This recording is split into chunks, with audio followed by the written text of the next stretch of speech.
Hello, ladies and gentlemen. So, you know, I I was really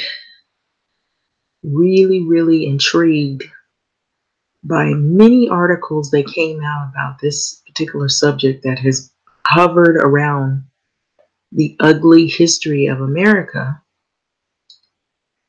that centers around slavery and the wrongdoing that it has incurred on Black Americans. And so there's this growing talk about reparations. And it's resurfacing again. It has always been a topic, but it's usually been placed on the back burner, so to speak. And so it has come up again, and it's come up by Democrats, and those of being Kamala Harris and Elizabeth Warren. And now, before I read these articles, and I'm going to try, it's hard to not be long winded. It's hard to not go along with things like this, but I feel as though I'm passionate enough about it to, to speak my piece, being it shows that it would include me because I'm a Black person. So those of you that don't know, um, I've been seeing this weeks, maybe a couple of months ago. I've been hearing it, and I kind of like wait because I want to see what results from it. And so I'm going to read the first article that really stood out for me because I think it's probably the most accurate. Um, Now, I have seen a few videos, not very many on this subject because I guess it's really heavy and some people are not on that, page. But this article really stood out for me because I think it's probably the most truthful because somehow people are really ignited about the idea of reparations. And that would be really good if it could actually happen.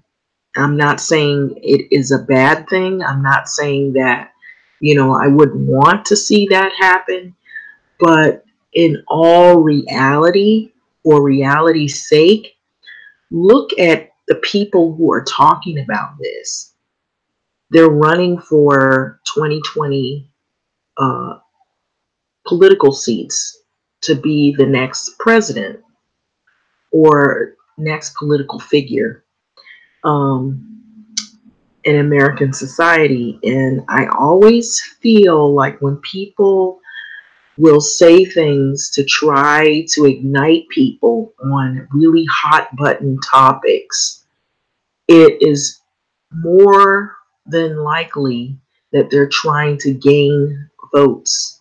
And there's been so much voter suppression in,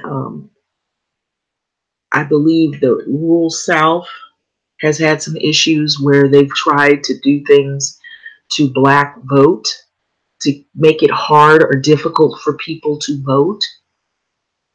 And that is historical. That has happened even before probably some of us have been born. That has happened. And it's resurfacing again. And so now we're on this issue of reparations for blacks. But what's conflicting about this is the same person, Elizabeth Warren, has also included or lumped in with black slaves, Native American people, so to speak. In other words, I guess Indian, like Indian people, tribe people. And as I last recall, they had casinos and they've also gotten a substantial amount of money to their tribes. And so they're not really hurting for cash or for reparations. I feel as though every other group has received some compensation for wrongdoing that has been done to their people as a whole, except DOS, descendants of slaves, are people who are offspring of that. Now, I'm going to go into this article because I think this is probably the most accurate, and I believe this is probably the most truthful out of most of the articles at the opinions of what people really feel about this. And those people being people who, maybe feel like it's really not something that they want to talk about. It's not something they want to uh, work on because of these particular reasons. And I'm going to read this. So this is out of the Washington Post, and it's an opinion piece, of course, but I feel like it's very accurate, and this is probably truthful because think about it. All of those slaves, all of those people, and all the wrongdoing that has been done to Black people, do you really believe that they're going to be able to cover that? And I really don't think so. I really don't see that being a possibility. Okay, I don't know here. Let me see if I can go down. I don't know if this story will show for me, but I did have it on my phone as well. I'll keep reading the story on web apps with our digital subscription. Okay, so I'm going to actually get my phone and I'm going to read it.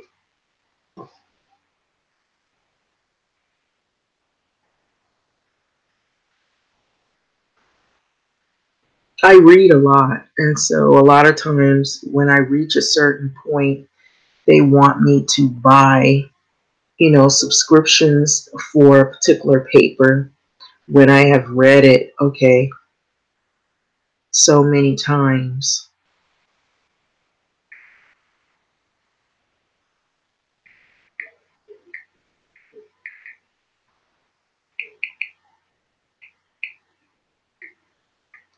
Hey, you're clicking.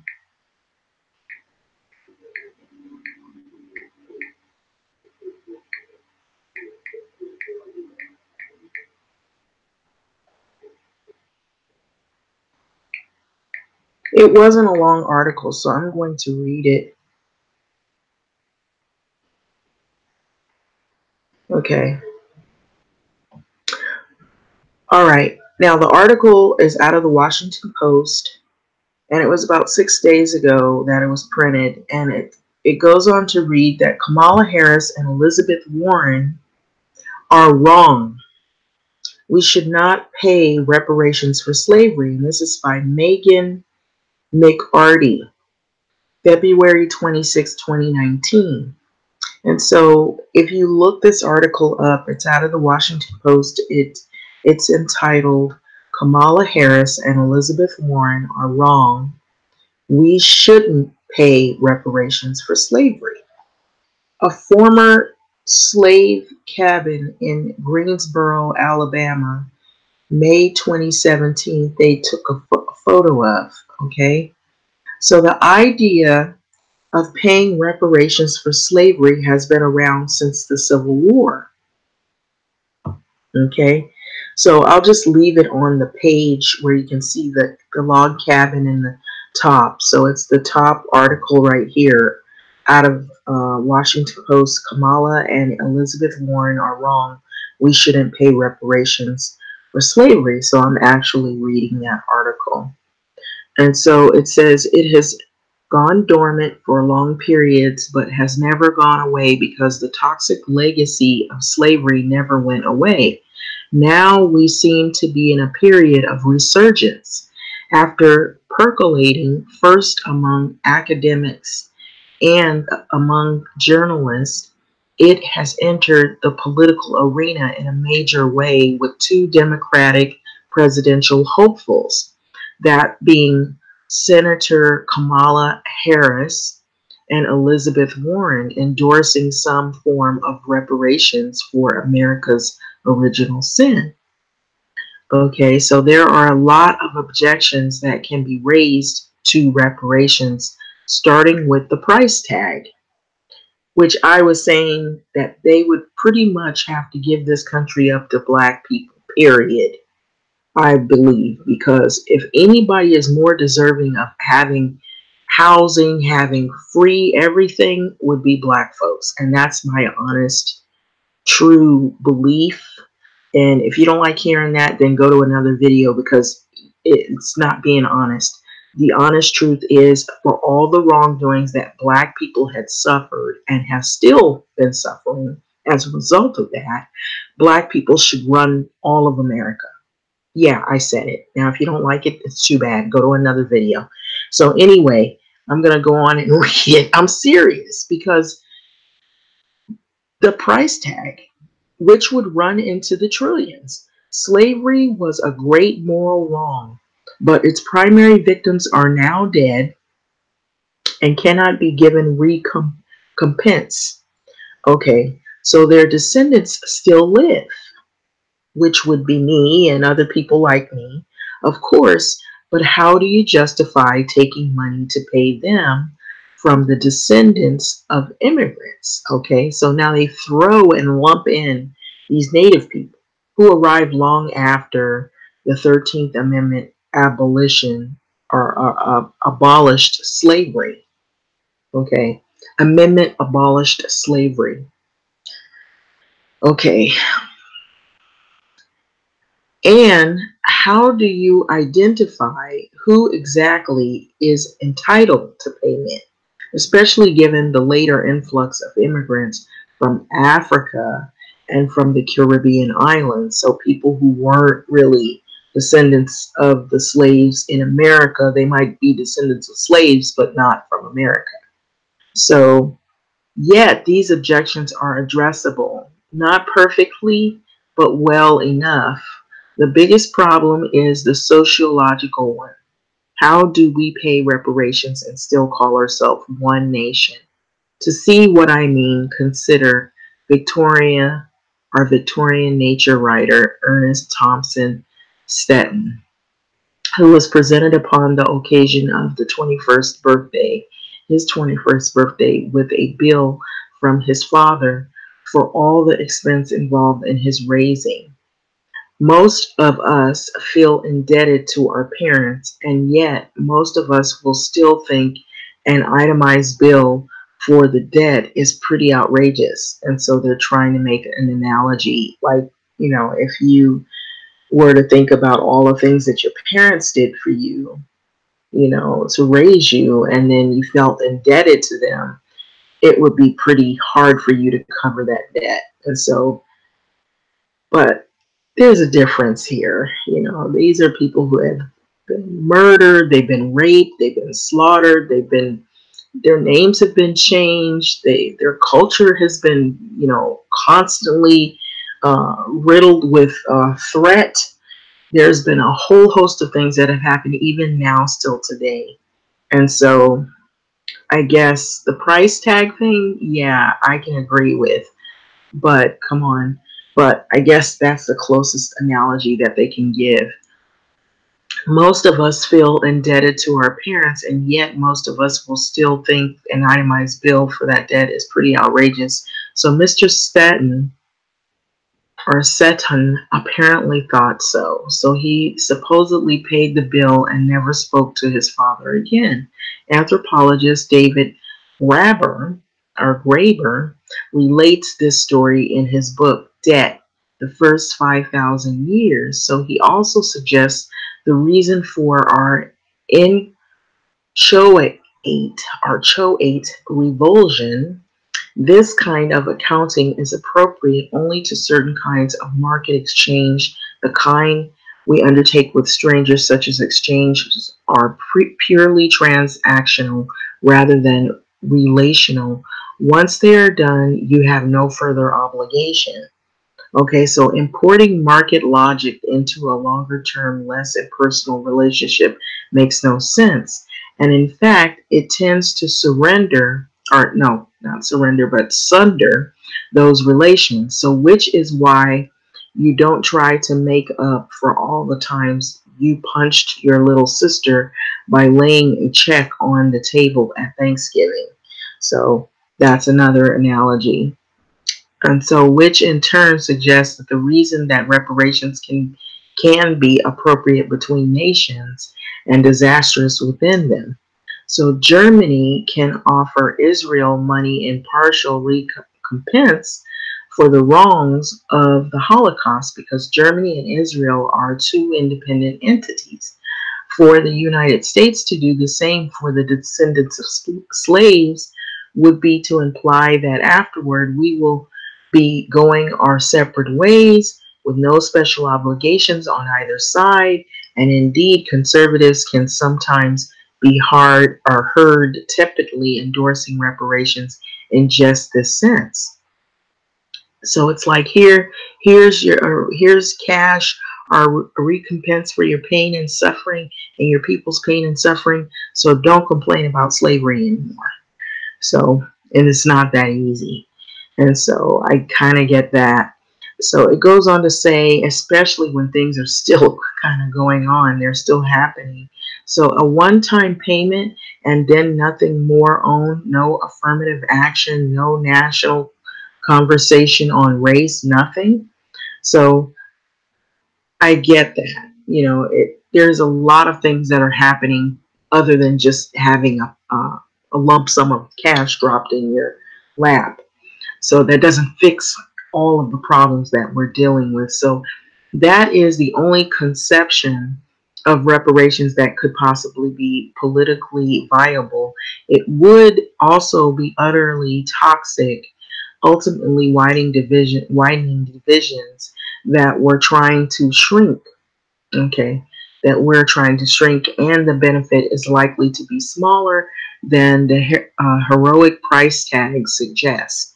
The economic evidence from lottery suggests that one-time capital transfers do very little to improve the long-term welfare of recipients. Okay, but the United States will still have an interest in that welfare as it does in the welfare of every U.S. citizen. So it will still have a duty to enable and identifiably disadvantaged minority groups to enjoy the same opportunities and quality of life as the rest of the country. So writing a sort of philosophical quit claim for those more nebulous but more enduring obligations would be disastrous on every level. So, to their credit, Harris and Warren seem to recognize the inadequacy of cash transfers as either policy or politics. They've endorsed the idea without providing specifics on what they're going to do. And what's vague indications we do have mostly consist of reframing general policies like income-based tax credits and universal child care, which is sort of a form of reparations that they are saying.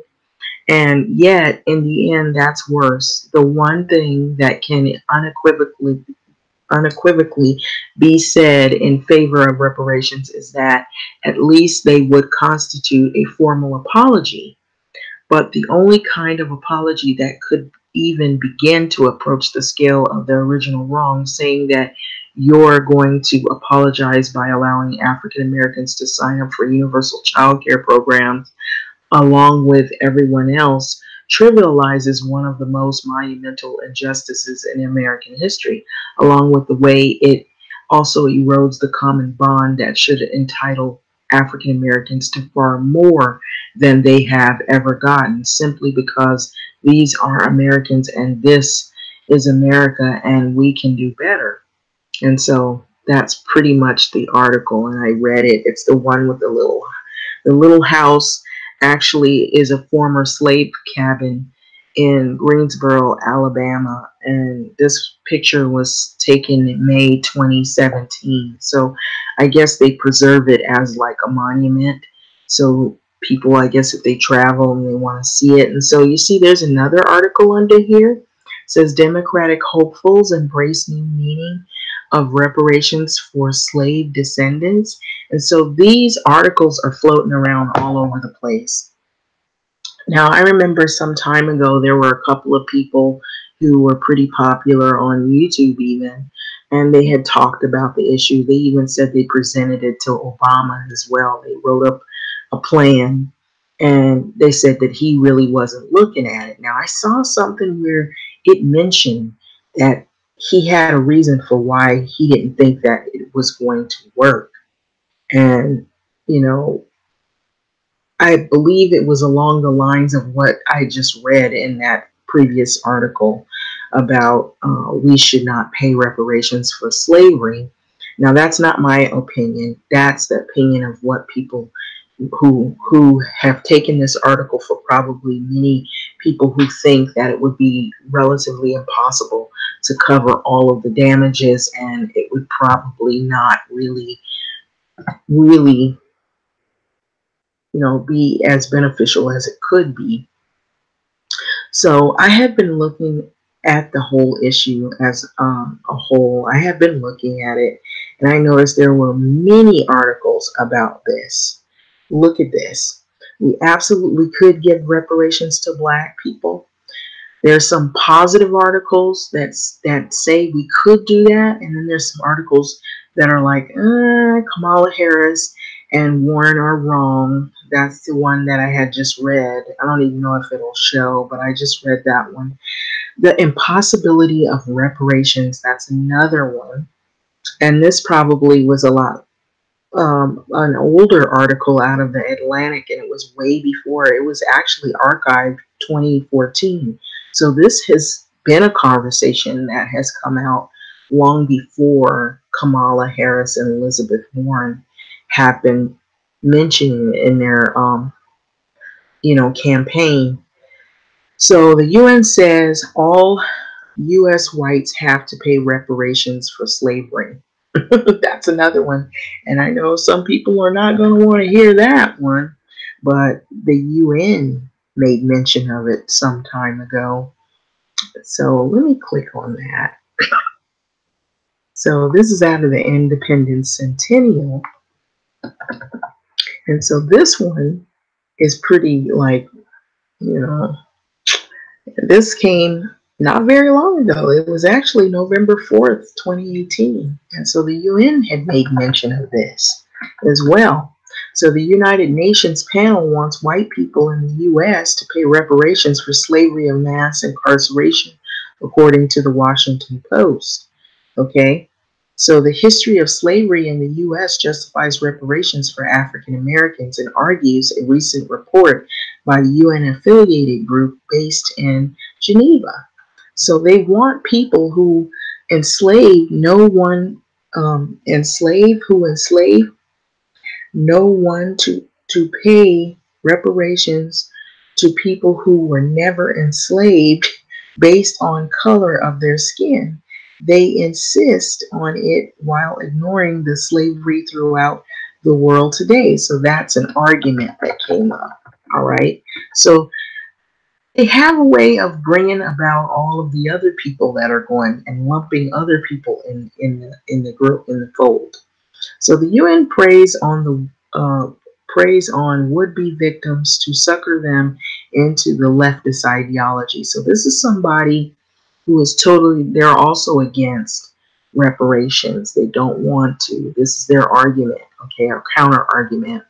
So they work in cahoots with the communist NAACP, who continuously go to them with complaints of victimhood. Okay, so the conclusion was part of the study of the UN's working group of experts on people of African descent, a body that reports to the International Organization High Commissioner on Human Rights. So they call us colonialists, enslavers, and racial terrorists. And these so called experts, which include far left human rights lawyers, are from around the world, said the past links up to present injustices. Okay, so if they are talking about mass incarceration, they need to discuss it with the Clintons, who launched a policy of mass incarceration in the 1990s, which that there is a truth to that part. So they also need to take it up with the criminals who land in jail by their own misdeeds. So basically, what they're trying to say is that blacks are criminals and they did it to themselves. That's how they ended up incarcerated. I'm just being real, that's what they want to say. So, this person, that's their counter argument. So the past is long gone and we can never make it up. Well, they never did want to make it up because they're still doing it. So so they said we can never make it up to the dead, nor we are responsible for any of we're not responsible for any of it. But they're benefiting off of their forefathers or their people who have perpetrated it. So in a way they are responsible.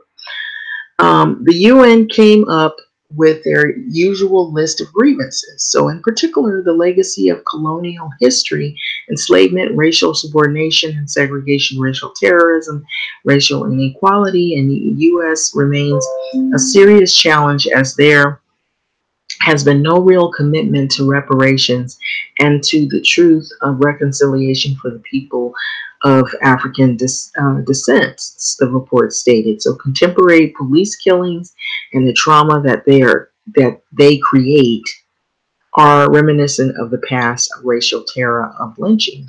And so they cited officers killing unarmed black men, although almost all these cases were accidental or warranted. So you know where this is coming from. So I just want to read that so you know how people's mindset are, because not everybody's going to be on board with reparations, okay? And so it goes on, and it says they cited police killings. So I went on that. Finally, they had the gall to call it human rights crisis. It must be addressed as a matter of urgency. And so what is really ridiculous in the U.S. gives the UN more than 22% of their funding, okay? Ironically, they mentioned Jim Crow, which was strictly a democratic sin, as was slavery, okay? So these experts issued a statement. So the dangerous ideology of white supremacy inhibits social cohesion amongst the U.S. population. So there are very few white supremacists. That's a lie. But Democrats are sinfully trying to paint the president and all of his followers as white supremacists. So the UN claims to be our alarm by the KKK, Nazi chants, and hatred. The UN is simply insane, and they are worthless dictators club. But the best thing that we can, and it ends, it's going to end. So the best thing that we could do is to kick them all out of New York. So we could sell the valuable waterfront real estate the thugs occupy. So I'll pay reparations when the mullahs pay reparations. Okay, so that was not very nice, but it was sort of their way of speaking on the issue of reparations. So these are really, that's an opinion piece. So most of it is. So that's by S. Noble. Okay, so that was recent. And so let me see. Where is it? Should the U.S. pay reparations for slavery? Okay, what do you think? Okay, so there's so many lovely articles about this topic, y'all. I don't know if anybody have actually really looked at any of these, but I mean, the issue has come about on so many levels, and I've really been looking at it, and I've been paying attention to it. I just haven't really been saying anything because I want to see what people are going to do, if they're really, put your money where your mouth is, so to speak. So more than 150 years have passed since slavery came to the end in the U.S. So yet its consequence still shapes the country of 38 million Black Americans. The vast majority can trace its genetics roots to slaves shipped from Africa, and many of the economic, social, and political inequalities of Black Americans facing today can be traced back to this era. And so it says that the U.S. was thus built and rose to wealth and power with the help of slavery. Okay, so I'm glad I said that, because that was the reason why I made my comment to anybody who objected to it, that if they really wanted to do reparations, then they would pretty much have to give over this country to Black folks, period. We would have to be running the shit. So that's where I get that from. So the U.S. was thus built and rose to wealth and power with the help of slavery, period. So it's very concise and to the point. So should the U.S. government pay reparations for slavery? This is a controversial suggestion under the debate here. So while reparations might take many forms, there's more reading on it, of course. And so a lot of people have been talking about this, okay? So this is not a topic that people have not been talking about. While reparations might take many forms, this debate deals with a one-time expenditure of money for Black Americans who are descendants of slaves, better known as DOS. It is assumed that this payment is financed through common ways of government financing, i.e., an example, reduced spending, tax increases, borrowing, and not, for example, the levying of taxes on companies that have profited from slavery. Also, this one-time expenditure will settle any future charges and be final. Okay, so what do you think? Is it something that's doable or no? You know, I feel that if they're going to do anything, that no, it wouldn't be a final thing, because there's still things happening right now that, I don't think any money could, just money alone could just cover. But I believe, giving over the whole country to Black Americans and making it, where, I've heard of this talk where they said that they wanted to close the wealth gap even. If you were to do that, then you'd have to really talk about Megan McArty. We shouldn't pay reparations for slavery. So you have some people saying that. The impossibility of reparations. Kamala Harris and Elizabeth Warren are wrong. We shouldn't pay reparations. So there's back and forth conversations about this particular topic here. Reparations for slavery debate in the U.S. It's in Wikipedia even. So the UN, Turkey should pay reparations to jail. That's something different. That has nothing to do. That's unrelated. Let me see. 5 reasons reparations for slavery are a bad idea. Now that's through Town Hall. Okay. Now that I believe is probably somewhat related. And so there's so many different articles, okay, why the descendants of slaves should not receive reparations. So there's so many different things, and there's so many counter arguments, which are really sad, But some of it is because they feel like the price tag is one of the big things. But you notice, like anybody else, they've gotten payment, they've gotten reparations, they've gotten casinos, they've gotten, all kinds of handouts when they come here. They're getting the royal treatment. And, Black people were always the ones never really getting anything out of the deal. So, but really, to be honest, they should just give up the whole country to Black folks, period, if you ask me. Democratic, what does it say here? Okay, so this guy here, Democratic hopefuls embrace new meaning of reparations for slave descendants. Okay, so this is the thing that they're going on here. Now, this is a Julian Castro announces his candidacy for president of 2020, okay? All right, this is by the Associated Press. So several Democratic presidential candidates are embracing reparations for the descendants of slaves, which would be Black folks, of course, but not in the traditional sense. All right, and this takes another spin on it. Over the past week, Senator Kamala Harris of California, Senator Elizabeth Warren of Massachusetts, and the former Housing and Urban Development Secretary Julian Castro spoke of the need of the U.S. government to reckon with and make up for the centuries of stolen labor and legal oppression. Okay, but instead of backing the direct compensation of African Americans, which this takes the monetary thing out of it, for the legacy of slavery, the Democratic candidates are talking about using tax credits and other subsidies. So long defined as some type of direct payment to former slaves and their descendants, the shifting definition of reparations comes as the White House hopefuls seek to solidify their ties with African Americans whose support will be crucial to winning the Democratic nomination. Which, now I'm going to say this. A lot of times these politicians will say a lot of lovely things to tickle your ears because they want the black vote. And that's where some of this stuff is coming from. So we have to just really sit back and see. So I'm always the skeptic here because I gotta see. It's not what you say, it's what you do that convinces me that you're being truthful and you're sincere in your words. Because they could say this, there could be 1,000 articles out there about reparations for slavery, but if you don't see anything happening, then it's just all talk.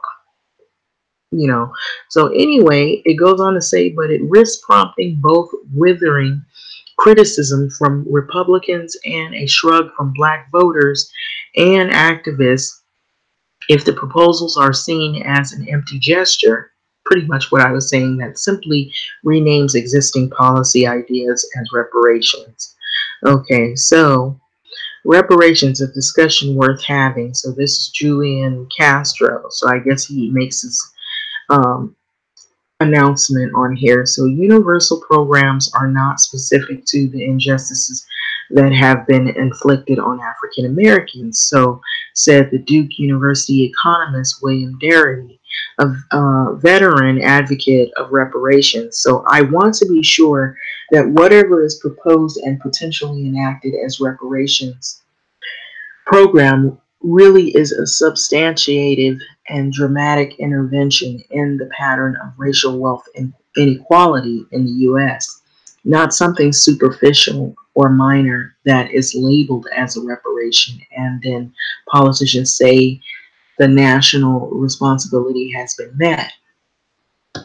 And so Montague Simmons of the movement, or a Montage Simmons of the movement for Black Lives, which has pushed for reparations, said the debate is not just cash payments. Okay, so it's not like, okay, you're a black person, you look black, here's some money, that's your reparations, good luck.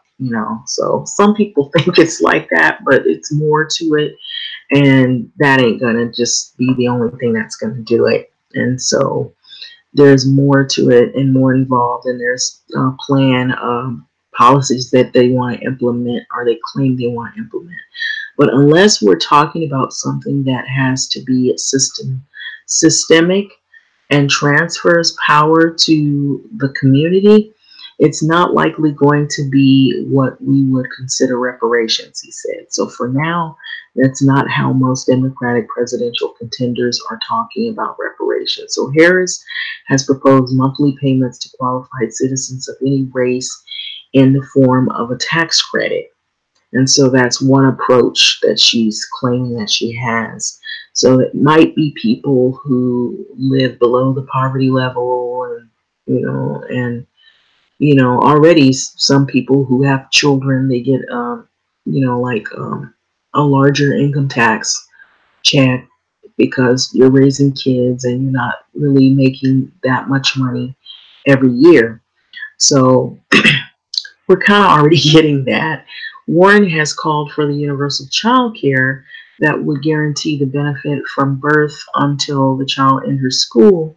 So families with incomes less than 200% of the poverty line would get free access, or others would pay no more than 7% of their income. So those benefits would likely have a disproportionate impact on African Americans, but except for the long shot, candidate Marianne Williamson, no Democratic White House hopeful, has called for financial uh, remuneration for blacks. Okay, so tongue-tied. So Harris told reporters in Iowa on Sunday that we have all acknowledged that people have not started out on the same base and have not, well, we already knew that. So we have not had equal opportunities to success. So it is interesting to me that under the Constitution and otherwise that we compensate people if we take their property.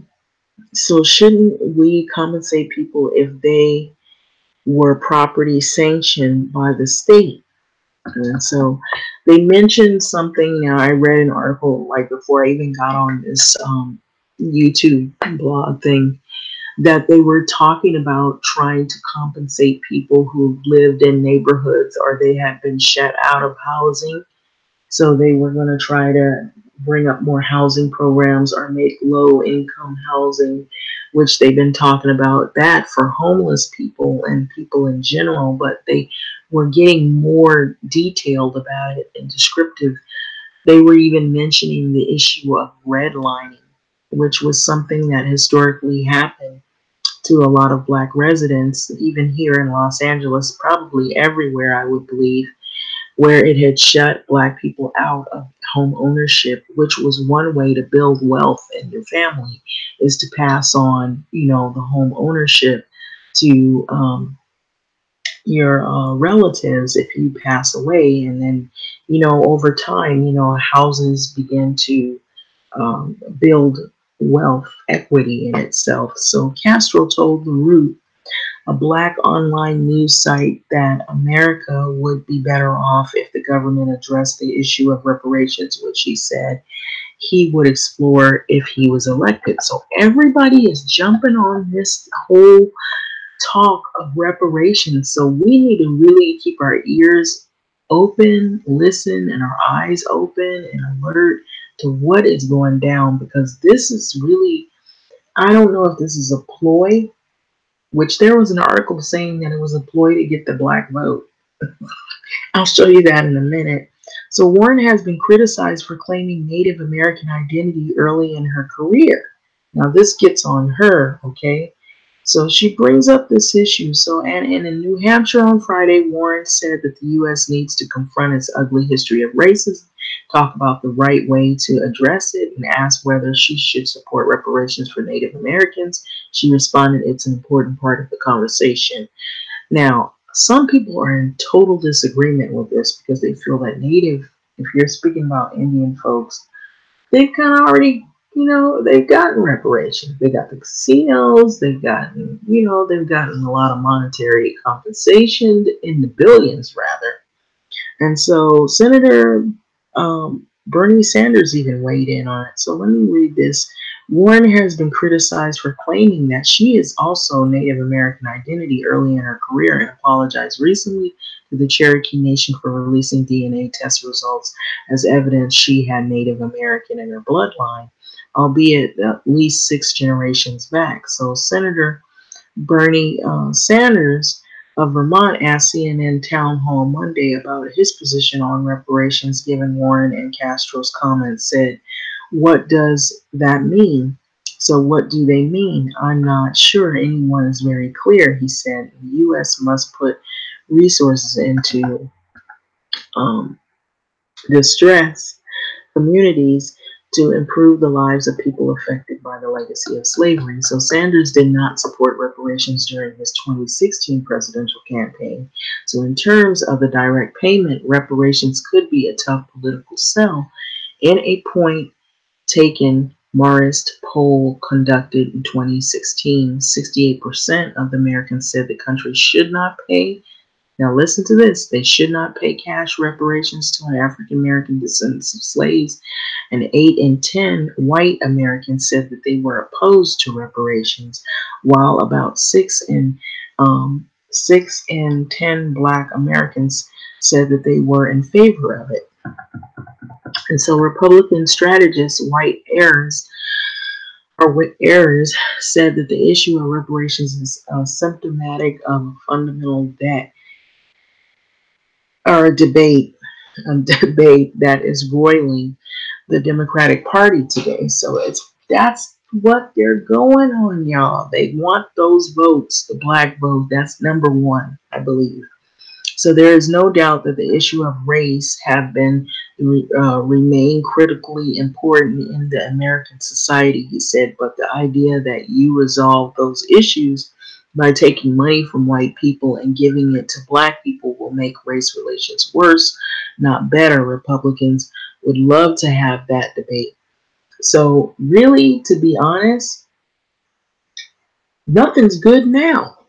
Even if we didn't, you know, race relations are not good now. So even if they did have to pay reparations, oh well, it's about probably gonna be about the same.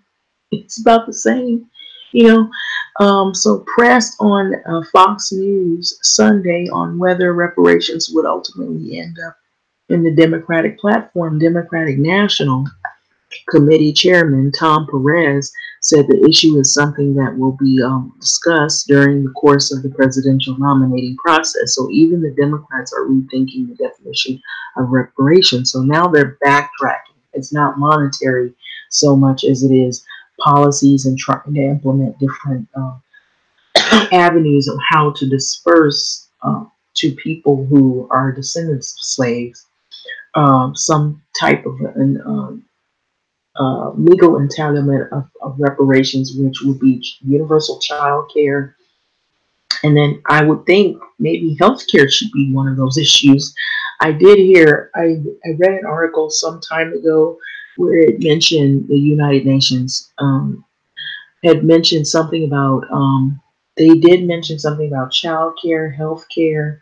Also, the healthcare would be in the form of not only just regular healthcare, but therapy, like like if you like went through any trauma and things like that, and some of the things that people are experienced or have experienced or seen their family go through by loss of a loved one, or you've heard of stories where people in your family, they had a home ownership, and now as a result you're suffering. It's like passed down generations of poverty, things like that. And so the trauma behind that. So it may even mention Barack Obama in here. I'm seeing it.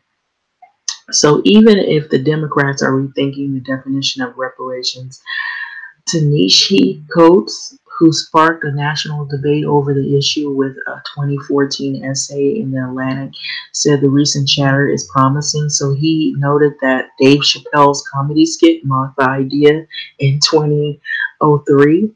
So it has generally been dismissed as utter lunacy, Coates said. It's not being mocked now because now people are looking at it a little step closer and taking it more serious how to implement it in some type of way. I would say it wouldn't be a one-stop shop. It would be something that would have to be ongoing.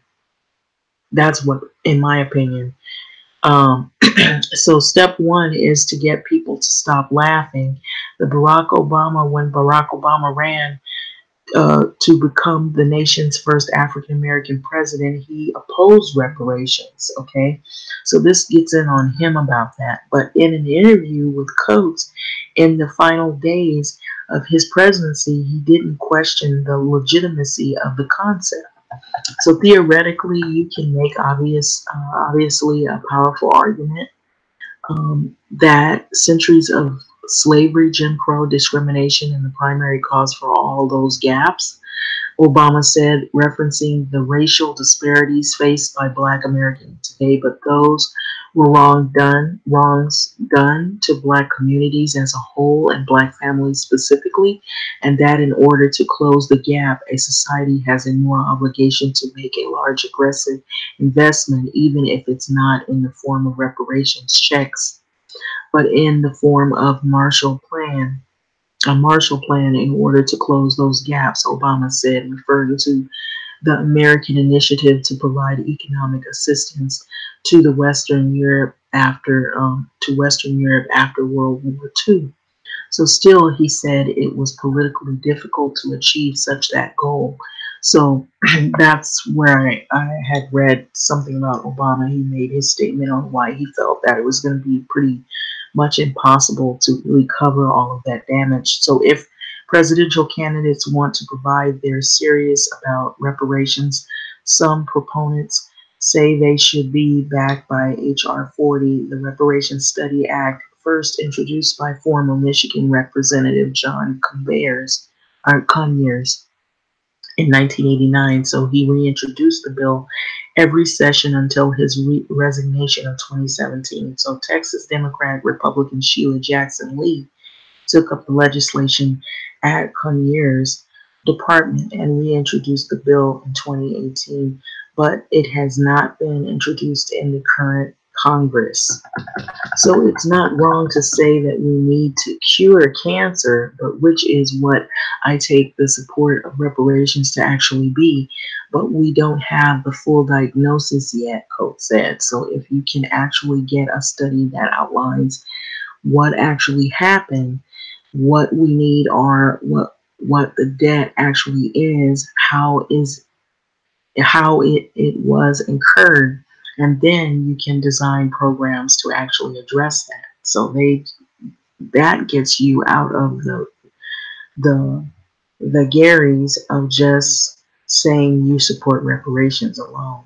And so it's a lot bigger than what people think it is, of course, is what this article is saying. So there would be a lot. Like I said, I felt like it would be a lot that they would have to do to make up for something like that. I don't think, just monetary compensation alone is not going to make up for all of the reparations. It would be a start in some ways, but I think they would have to do a whole lot of other things. They would have to implement in policy that would include DOS, descendants of slaves, in terms of getting compensation or recompense for past wrongdoings. So the question I have proposed here is, do you think that Elizabeth Warren and Kamala Harris are going to be able to achieve reparations? Do you think that they're really sincere about that? What do you think about that? What are your thoughts and feedback on that? I just think that there's a lot more involved. I would say keep your eyes and ears open on the issue because it is coming up a lot in this presidential race. Um, and I would say also keep a lot posted on the debates of the issue surrounding reparations. We absolutely could give reparations to Black people. And this is out of the Huffington Post. I think I'm doing my long wind thing. So we absolutely could give reparations to Black people. Here's how. So this is a play-by-play, step-by-step guide to paying the descendants of enslaved Africans. And this is by Julia Craven. Okay, let's see what her proposal is on the issue. Okay, and so I guess there's a video that is aligned with it, but I'm not really concerned about that as of now. So let's say you're driving down the street and someone rear ends you and you get out of your car to assess the damage. The person who hit your vehicle gets out of the car, apologizes for the damage, and calls his insurance company. Eventually you receive a check for the harm done. Now, let's say that for 10 years, if not generations. Okay, so they're making an analogy, of course, and so Bernie Sanders is in the video, and he's been weighing in on the issue of surrounding reparations. So that's what you're seeing, basically. So now let's say that for years, if not generations, your family and your family's family, like yours, have been damaged by your country's political and economical system, by law and then widespread practice, the intent of benefiting families not like yours. Then the checks for the harm done would be canceled, would be called reparations. Okay, so beginning with more than 2 centuries of slavery, Black Americans have been deliberately abused by their own nation, so it's time to pay restitution. Okay, so Black activists and intellectuals have been making that point with increasing volume over the last few years, turning what was an obscure thought problem into a political issue. So the question of reparations has even entered the Democratic primary, which Senator Bernie Sanders is struggling to explain to Black voters why he has built such a strong social justice platform on every issue but this one. So Sanders was put on the spot last month when a reporter asked him if he would support reparations as a president. So he said, "No, I don't think so." He said, describing the likelihood of congressional passage as nil, as if those odds normally stopped him. Every year since 1989, Representative John Conyers, Democratic of Michigan, has introduced the Commission to the Study of Reparations Proposal for African Americans Act. So, as the name indicates, H.R. 40, which you should look into that, it comes up, it does not require reparations, okay? But it simply calls for comprehensive research into the nature of financial impact of African American enslavement, as well as the ills inflicted on Black people during Jim Crow era, which that would being my mother. And then remedies can be suggested. Every year, the bill stalls. So 59% of the Black Americans think that the descendants of slaves or enslaved Africans deserve reparations, according to the June 2014 Huffington Post YouGov poll. So 63% of Black folks support targeted education, job training programs for the descendants of slaves. So those are some different approaches to recompensation, where they're looking into targeted education and job training programs. Most other Americans still aren't listening to it. And so Ta-Nehisi Coates, perhaps the most prominent voice now pushing reparations, laid out why Black Americans deserve even more than a repayment for the slavery in the sweeping 2014 article, The Case for Reparations. And so you should read it.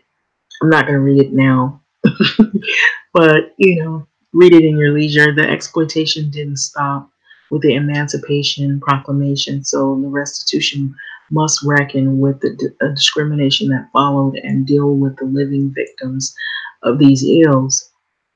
So last month, Coates criticized Sanders' decision to shy away from these issues.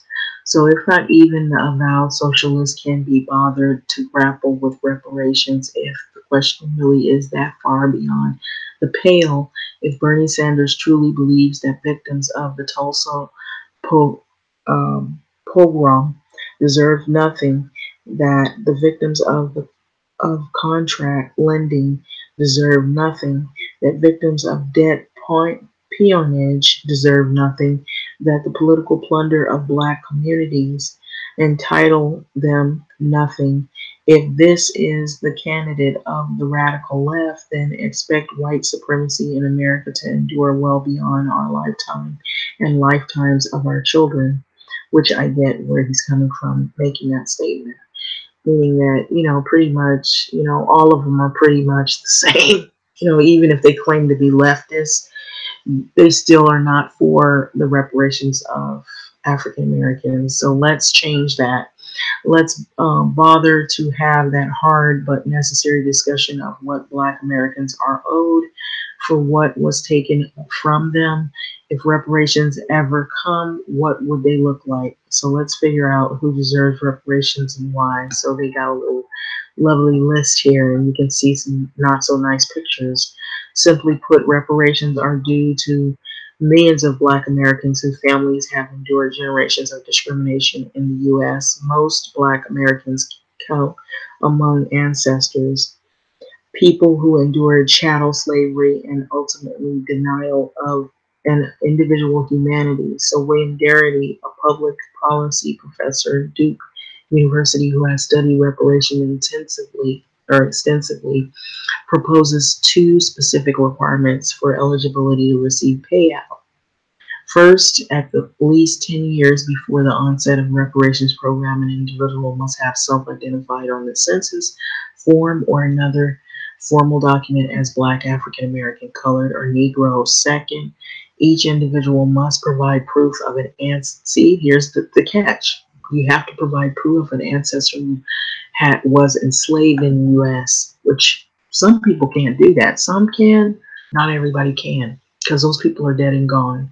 So why does this huge group of Africans deserve restitution? Because starting with slavery, the damage done was institutionalized and inescapable. So Darity has created a bill of particulars, including such a specific grievance as extended history of government-sanctioned segregation and other forms of racial oppression in the Jim Crow era, terror campaigns launched by KKK, often in collaboration with government officials, post-WW, which is a World War II public policy that were designed to provide upward mobility for Americans, but in practice did not include Black people, such as the GI Bill, which was pretty much white people's welfare and the reason why you can buy homes and your family's got money of some sorts, may not be wealthy, but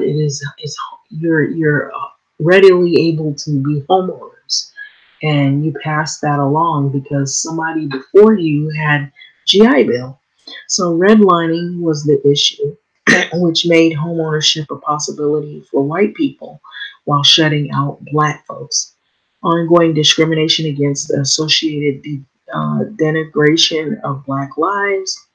And Eric J. Miller, professor at Loyola Law School, said the case for reparations starts with an honest accounting of the racism that Black people have experienced. Part of our history is the grandparents participating in these acts of terrible violence against Black people, he said, but people don't want to acknowledge the horror of what they had engaged in. So white Americans built its wealth on those generations of legal and physical violence, a fact most white people today would rather not dwell on. So people don't want to believe that they got their gains in all the ill manner, Miller said. The cognitive dissonance of learning that your property is got and preserved on the back of the misery of others is not an incredibly nice thing to live with. So people would rather discount it. And that's the reason why when you talk about issues surrounding slavery, slaves, reparations, or what Black people have endured in the past, white people get pissed because it's white guilt. It's because they don't want to hear the fact that there's a possibility that the great-grandpappy, grandmommy participated in these activities or they were complicit with it, which more than likely they were. But when the harm is great enough, it's not enough to say you're sorry and try to fix problems going on. Where Germany made an effort to repay the Jews for the horrors of the Holocaust, Japanese Americans were repaid for suffering the internment camps. Black Americans deserve no less. This leads us to our next step, which is, so how much are we talking about exactly?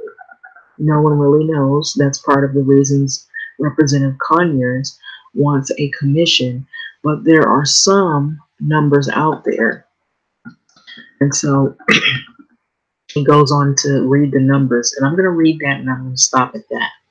So in 1990, the study by Richard Such and Roger Ranson, professors at the University of California, Riverside, estimated that the industries fueled by slave labor like cotton and tobacco made profits of $3.4 billion 1983 dollars between 1806 and 1860. Darity has estimated that if you throw in the annual interest rate of 5%, that the number jumps to about $9.12 billion in 2808. So Larry Neal, the economist at the University of Illinois, came up with an even bigger figure or bigger number. His studies concluded $1.4 trillion in 1983 dollars was owed to the descendants of enslaved Africans based on the compensation of their ancestors did not receive for their labor between 1620 and 1840, with interest that amount to about 6.4 trillion in 2014, according to the New Republic. That would be the staunch figures if you were going to pay DOS, descendants of slaves. Do you think they're going to do it? Do you think they're going to do it? Proposing that question. So, none of these numbers account for the physical and sexual violence inflicted upon enslaved Africans. So, that's a whole nother ball game. So, just giving a dollar figure and throwing it out there, that might be a start. But do you really believe that they would do that?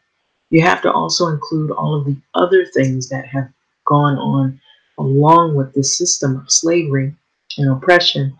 None of these numbers, it says here, account for the physical and sexual violence inflicted upon enslaved Africans. So I don't think we really grasp quite how financially lucrative and important slavery was in America, including things like illegal slave trade that continued far after the Constitution forbade it, Miller said. The figures mentioned also don't include compensation for housing segregation and other forms of racial discrimination in the years since slavery had ended. So there was more that happened even when slavery had ended.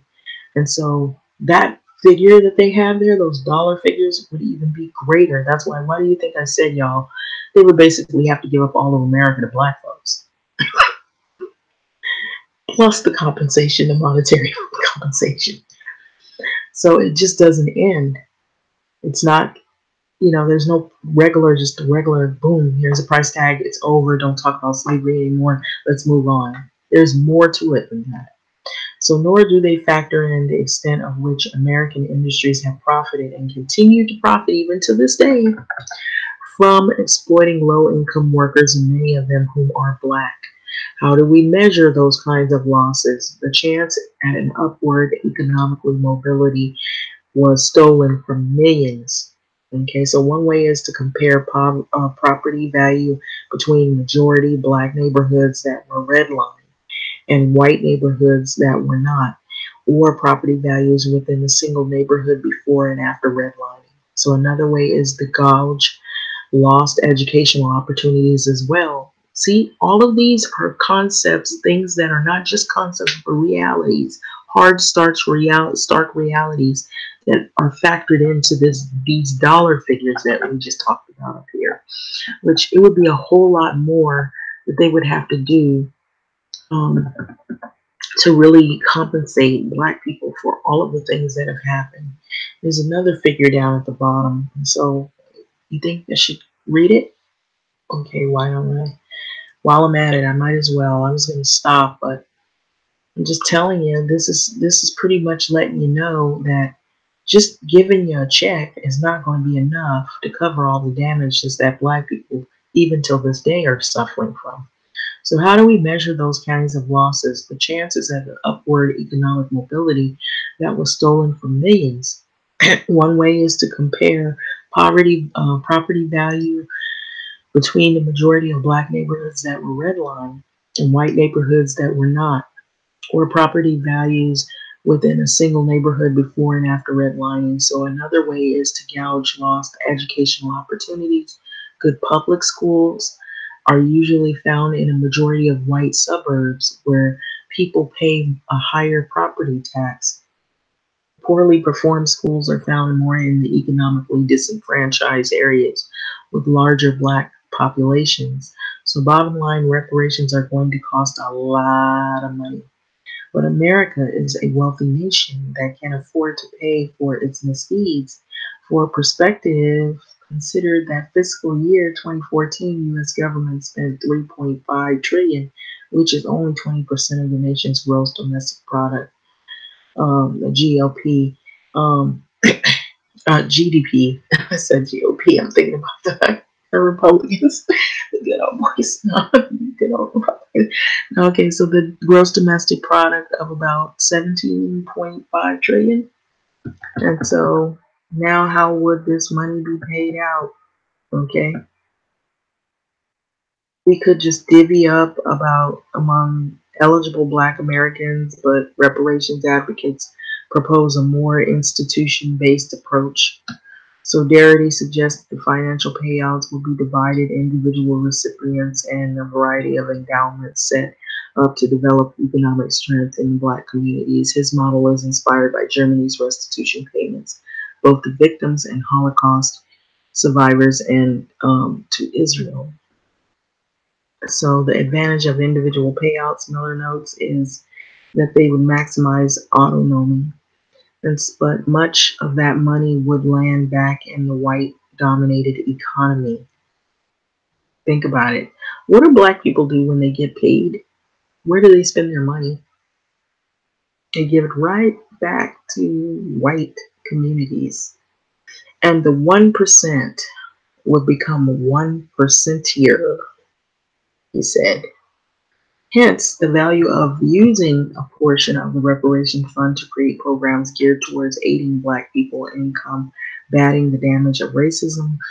One could think of a Black America as being a community that could benefit from the development investments, Darity said. So you could have a trust fund that was set up to finance higher education, create greater opportunities, opening one's own business, and so forth, which that would be another approach. Darity envisions the U.S. government establishing and overseeing these programs. Although it might seem counterintuitive to give this power to the very institution that committed so much discrimination against Black people in the first place. So the professor said that the government should be heavily involved precisely because of that history. So the U.S. government is responsible party because the entire legal apparatus that supported both slavery and subsequently Jim Crow continues to permit ongoing discriminations, he said, even till this day. So Miller emphasizes that the reparations funded program must be fully accessible and to controlled by members of the Black community. Okay. But will this ever happen? What do you think? Unless institutions exist that are controlled by the accountable and to the community, then the community always or will always be dominated or prone to the domination by others, he said. You think it's going to work? What do you think? Congress hasn't even managed to pass the H.R. 40, and that really is no surprise since most Americans are not pushing their lawmakers to do anything on this issue. So what do you think about reparations? Do you think it's going to happen? Should or should not? These are the numbers. Descendants of slave, this is the numbers we think. Most of us, 68% think, 15% of us don't. Should, 37 slaves after the Civil War, 37, 31%. Should not, these are the should nots. Everybody that's in green is should not, and everybody that's in light green says should not. Okay. Okay, so 68% say they shouldn't fund or shouldn't give reparations to descendants of slaves. 15% say they should. 37% say they should give slaves after the Civil War. 31% say they should not. Japanese interned during World War II. 41% say they should not, and 37% say they should. Um, it's not that many that say that they should give money to descendants of slaves. You get it? You see the graphs? Germany to Jews who survived the Holocaust. So 55%, that's the highest number, say that they should be granted reparations, which they were. 25% say they should not. Okay? Germany to Jews survived the Holocaust. And so 6% of the white Americans support cash payments of descendants of slaves, enslaved Africans, according to Huffington Post. 19% favor reparations in the forms of education and job programs, and 50% of whites don't even believe that slavery is one of the reasons why Black Americans have lower levels of wealth. And so that's the real stark reality there. And so I'm going to stop there because it does go long and I probably went over. So if you're wanting to look at this, I just thought it was something worth looking at. And this is a reminder of what slavery has done to people and how people really don't think that they should compensate descendants of slaves, even though all of this is happening and a lot worse than even this: the death, the murder, the rape, the killing, the denying of housing, the denying of wealth, the denying of passing on longevity for your family to be. And do you see the people in the background kind of looking like it's a floor show, like it's like they're going to like a party or something? But yet, in this graph here, when asked people who should receive compensation, who's more deserving of it, they looked at it as the Jews were more deserving of compensation rather than the descendants of slaves. Actually, there was a higher number that said 68% felt that they should not give reparations to Black people for the wrongdoings. So, what do you think about that? I'm just trying to get this out here because I don't think people really have been talking about it to this magnitude. Probably not as much as I have. I just think that it's worth talking about because it's been debated, hotly debated for many weeks now, but many years, but many weeks now. This conversation is coming up, and what's frustrating about this is Elizabeth Warren. She's trying to lump in other groups that already have been compensated. That's what makes it really sad because it's like, here, if you really want to help Black people, then why are you trying to lump in all these other groups that have nothing to do with DOS? That's my question. It's like, why are you doing that? Why would you lump in all these other groups that have nothing to do with DOS? So, what do you think about that? So, see all the articles? I mean, it's worth reading. I mean, and it's coming up. 2020 will be here before you know it. And this is what they've been going on. They've been ranting and raving about this whole issue. What do you think about it? Like, comment, subscribe, and thanks for listening. I'm just trying to make you open your mind and decide who's telling the truth here. Do you think this is just a ploy to get Black votes? What do you think? Do you think this is just a publicity stunt?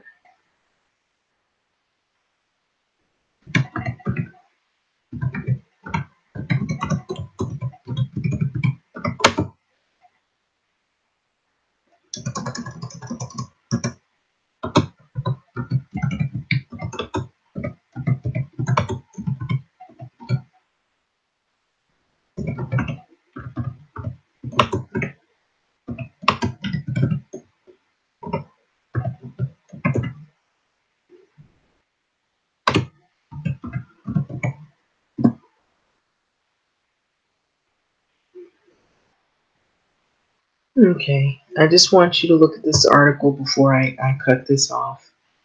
This is out of the Detroit News. Reparations talk ploy to exploit Black vote.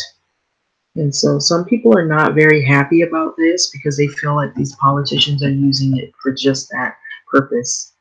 And this is out of Bank O, or, this is not out of Bank O, it's out of Detroit News. But Bank O, Thompson wrote this. And so what does it mean? What do they mean? I'm not sure that anyone is ever clear, but what I just said is that I think we need to do everything we can to address the massive level of disparity that exists in this country. That is how Democratic presidential candidate Bernie Sanders responded to a question on reparations for African Americans during the recent CNN town hall. So Sanders tap dance around that reparations issue at the heart of the struggle of Black equality. is an indication of white liberal progressive hypocrisy on matters relating to the advancement of blacks.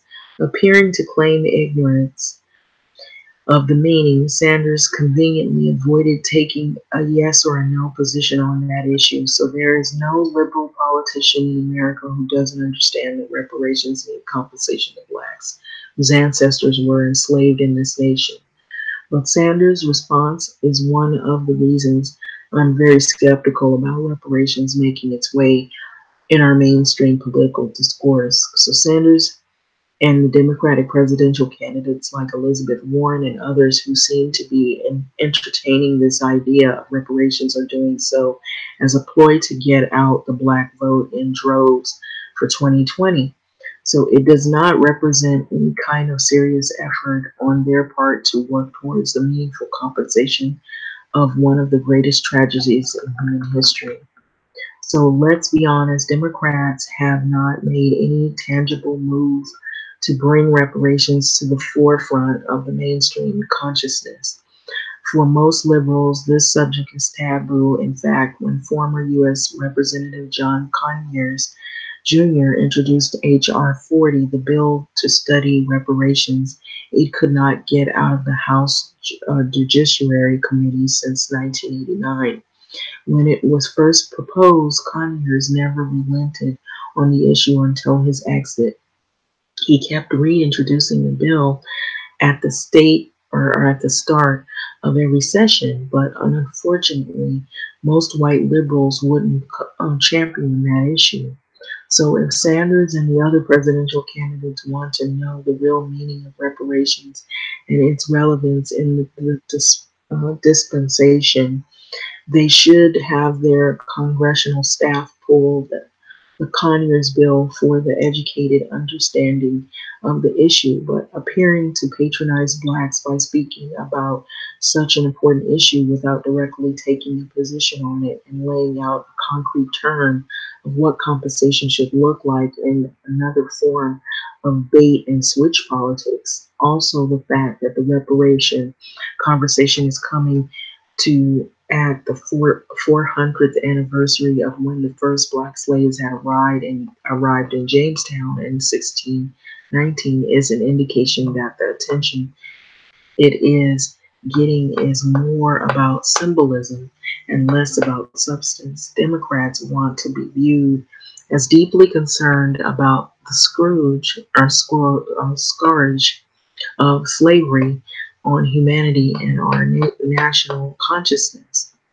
But no one should be fooled by the latest attempt to emotionally whip blacks into this state of frenzy instead of well thought out policies that would specifically address the legacy of slavery that still lingers in black cities around the nation.